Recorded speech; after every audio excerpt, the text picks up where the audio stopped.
Kemudian kan jadi ramai di media sosial. Ya, kasarnya saya katakan terjadi korupsi Ahmad Fahmi, terjadi korupsi Ahmad Fahmi kok yang menyelesaikan. Saya mengikuti kualitasnya, ya. Prestasi atau capaian Kang Dida yang bisa kita pegang nih agar memilih Kang Dida. Assalamualaikum warahmatullahi wabarakatuh. Nah, hari ini saya ada di Kota Sukabumi dan di samping saya ada seseorang yang mencalonkan sebagai Wakil Wali Kota Sukabumi. Di samping saya ada Kang Dida Sembada.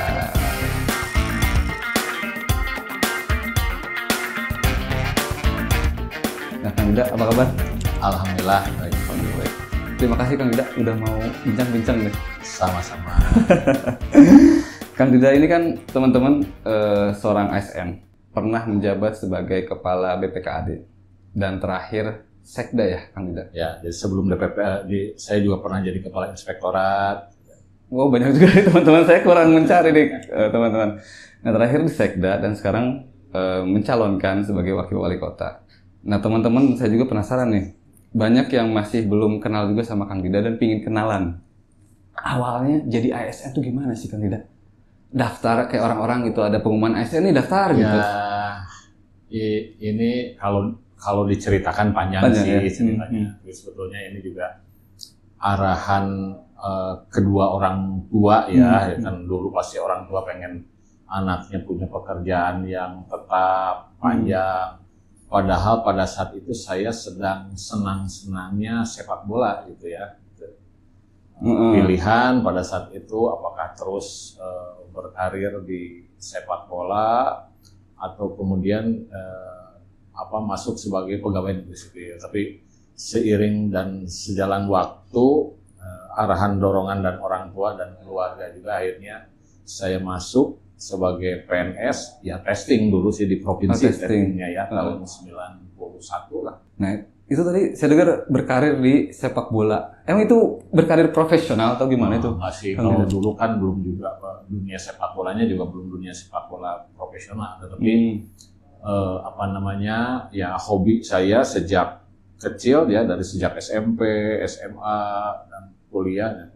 Nah, pada saat SMP juga saya di Kota Sukabumi, saya di SMP 1 ya. Beberapa kali juga saya ikut dalam tim mewakili tim pelajar Kota Sukabumi. Pada saat itu juga saya bersama rekan saya di SMP 1 juga, Hermansyah, yang kemudian jadi pemain nasional, legenda pemain nasional. Tahun berapa itu?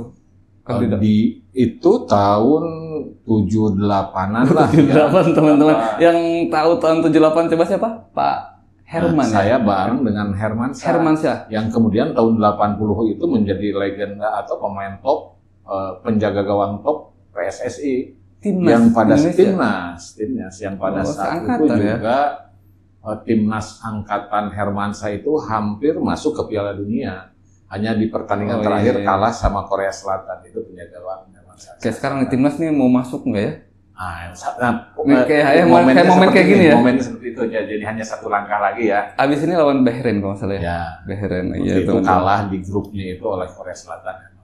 Saya kan senang sepak bola dari SMP, kemudian SMA, ya di kuliah juga saya beberapa kali diingatkan oleh kedua orang tua karena kelihatannya juga perhatian saya lebih banyak ke sepak bola gitu ya. Tapi alhamdulillah dorongan, kemudian pengawasan orang tua, kuliah beres dan kemudian juga diarahkan masuk jadi PNS. Alhamdulillah jadi PNS sekarang ya. 92 lah saya masuk PNS. Wow, saya baru lahir umur 1 tahun teman-teman, saya lahir 91. Kang Dida. 92 udah masuk ASN ya? Sudah masuk ASN. Nah Kang Dida, ketika menjabat ASN nih, dari Sekda ataupun sebelumnya di Inspektorat juga sempat. Nah, ada nggak sih hal-hal krusial yang Kang Dida itu harus ambil keputusan di tengah-tengah situasi yang complicated misal, terus berat sana sini, tapi Kang Dida harus mengambil keputusan. Ada nggak sih cerita kayak gitu, Kang Dida? Ada momen yang luar biasa bagi saya nih ya. Pada saat saya jadi kepala DPPKAD ya, Dinas Pengelolaan Pendapatan Daerah, yang sekarang jadi Badan Pengelolaan Pendapatan Keuangan Daerah ya. Basah ya Kang Dida itu ya? Dulu saya jadi kepala DPPKAD itu di 2012, 2013 lah gitu ya, zaman kotanya Pak 2013. Musli.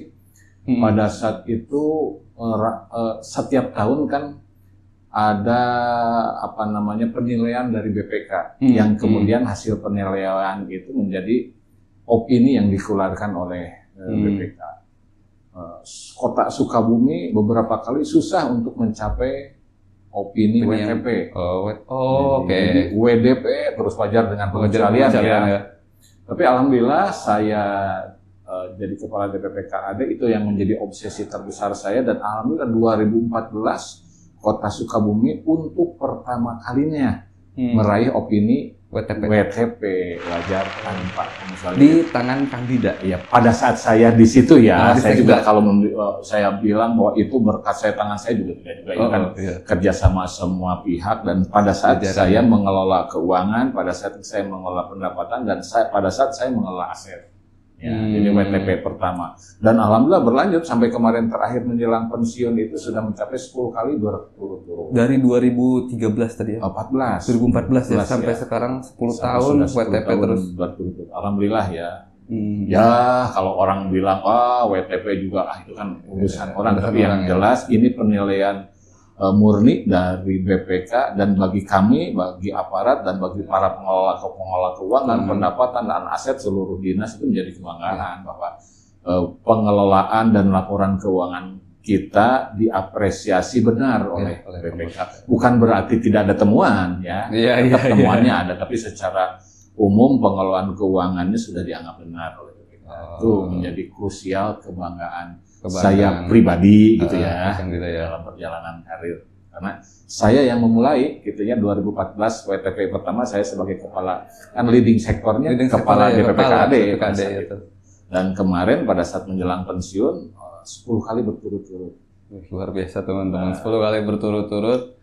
Dan saya juga bertahu kemarin kan podcast dengan Kang Fahmi, memang betul ketika saya cari PAD, data PAD itu nggak bisa dibuka, dan kemarin baru bisa dibuka. Teman-teman bisa cek PAD kita di masa COVID itu turunnya nggak amblas banget dibanding kota lain, dan mungkin itu salah satu kerja keras tadi. Ya, kemarin pada saat COVID itu posisi saya sudah sebagai sekretaris daerah, ada sekda ya, dan itu pengalaman yang luar biasa bagi saya.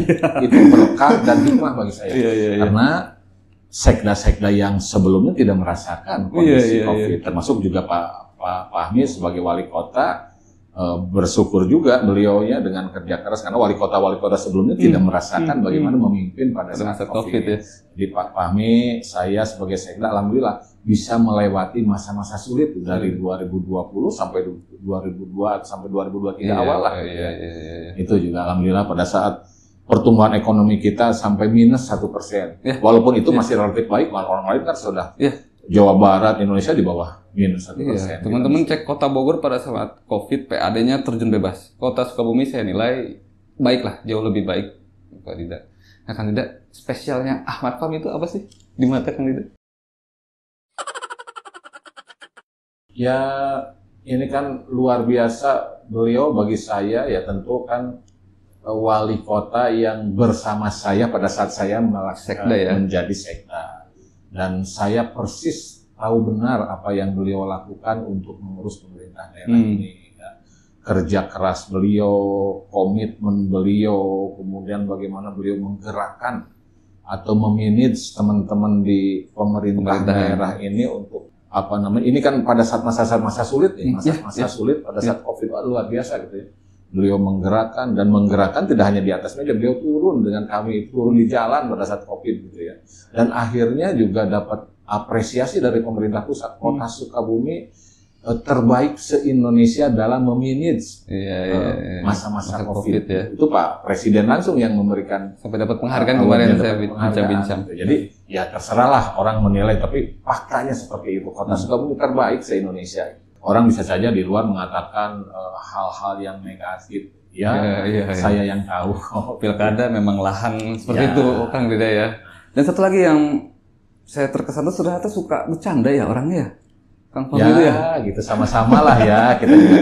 Karena kan beliau juga untuk mengangkat motivasi staf atau para kepala dinas atau karyawan juga dengan metode bercanda gitu ya, tapi bercanda yang bagus lah. ya, rencana yang bagus. Nah teman-teman, Kota Sukabumi itu akan berkembang ketika pemimpinnya mempunyai rekam jejak yang baik. Nah, Kang Dida, apa sih yang bisa saya dan teman-teman pegang sebagai catatan penting selain WTP itu ya? Prestasi atau capaian Kang Dida yang bisa kita pegang nih agar memilih Kang Dida. Ya, pertama juga tidak hanya memilih saya, memilihnya Fahmi Dida. Oke, Fahmi Dida. Ya. Jadi dalam kondisi yang sulit terkait dengan kondisi situasi dengan masyarakat karena COVID, kemudian kondisi yang sulit kita membagi anggaran karena posisi APBD kita kan sangat anjlok. Ini juga seiring dengan APBD provinsi anjlok, APBN juga anjlok, jadi APBD daerah sangat anjlok. Tetapi dengan kerja keras dan kolaborasi semua pihak, Pak Fahmi bisa merevitalisasi infrastruktur strategis di 5 tahun terakhir. Oh iya. Satu, kan walaupun dananya memang dari provinsi, tapi kan kemampuan meminit kotanya. Satu, kita merevitalisasi lapangan mereka dan alun-alun. Ketika COVID itu? Ketika COVID itu. Yang lain pusing buat stabilisasi, ini kok bisa ngebangun? Bisa membangun COVID gitu ya. Membangun COVID, membangun atau merevitalisasi lapangan mereka yang pada hari ini menjadi destinasi masyarakat, bukan hanya masyarakat kota, masyarakat kabupaten. Kalau Sabtu Minggu kan luar biasa orang-orang kabupaten Cibadak, Cicurug, Sukaraja, bahkan Cianjur. Saya kalau lari itu nggak bisa lari. Nggak bisa lari. Jadi Sabtu Minggu biarlah untuk masyarakat yang rekreasi, yang mau olahraga dari Senin sampai Jumat saja gitu ya. Alun-alun kan dibuka, alun-alun Masjid Agungnya terlihat luar biasa apalagi kalau malam. Kemudian juga kita memperbaiki trotoar, misalnya yang di depan Balai Kota itu kan. Balai Kota kita buat teras di depan Balai Kota, kemudian terintegrasi dengan jalan Dago yang teman-teman Dago. Jadi kan trotoarnya diperbesar sehingga kan anak-anak sekolah bisa belajar juga di taman di trotoar itu. Anak saya main ini rollerblade di situ. Di situ kan. Pedagang kita pindahkan ke belakang direlokasi, semua bisa jalan gitu ya. Trotoar dan lain sebagainya tentu juga masih banyak kekurangan, tidak 100% lah ya kita akui. Kemudian kita juga bukan membebaskan lah, membuka kembali 7 ruas jalan di sekitar Pasar Pelita yang sebelumnya mati. Yang sebelumnya bukan mati, Pak. Yang dagangnya di jalan kan. Gitu ya. Jangankan mobil, orang jalan aja susah gitu ya. Di Gang Peda, di Jalan Perniaga, di Jalan Harun Kafir gitu ya. Kemudian juga ya tentu juga ini kan sesuai dengan tahapannya ya Pak Fahmi juga yang menyelesaikan Pasar Pelita. Yang kemudian kan jadi ramai di media sosial. Ya kasarnya saya katakan terjadi korupsi Ahmad Fahmi, terjadi korupsi untuk Ahmad Fahmi kok yang menyelesaikan saya mengikuti Pasar Pelitanya gitu ya. Ini kan luar biasa ya, dan munculnya juga di masa-masa kampanye pilkada ini. Itu kan ya luar biasa lah hantaman bagi beliau gitu ya. Oke. Berarti teman-teman yang saya tangkap di masa sulit aja tangguh nih Ahmad Fahmi dan Dida Sembada. Apalagi ke depan ya Kang Fahmi ya. Insya Allah. Sebagai patokan kita. Itu teman-teman, sekiranya di depan ada warga Kota Sukabumi, ada kata-kata nggak buat mereka?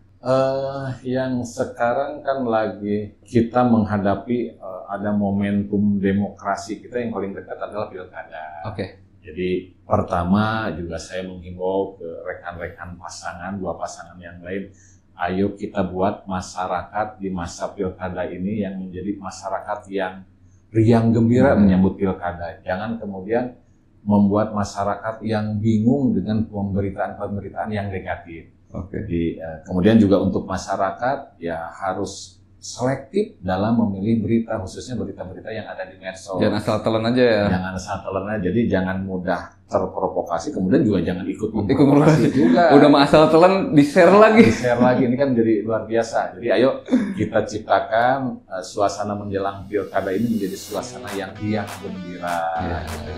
Kasih masyarakat juga informasi pengetahuan, atau program-program yang kemudian masyarakat bisa memilih sesuai dengan keinginannya berkat penyampaian visi misi dan program-program yang akan kita lakukan. Jangan kemudian ya diadu domba, kemudian berita-berita negatif disebarkan dan lain-lain. Ini kan tidak mendidik kepada masyarakat, generasi muda dan anak-anak.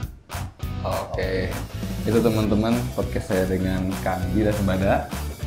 Mudah-mudahan dari video ini bisa menjadi referensi teman-teman dalam memilih pemimpin Kota Sukabumi ke depan. Terima kasih sudah menonton. Assalamualaikum warahmatullahi wabarakatuh. Waalaikumsalam.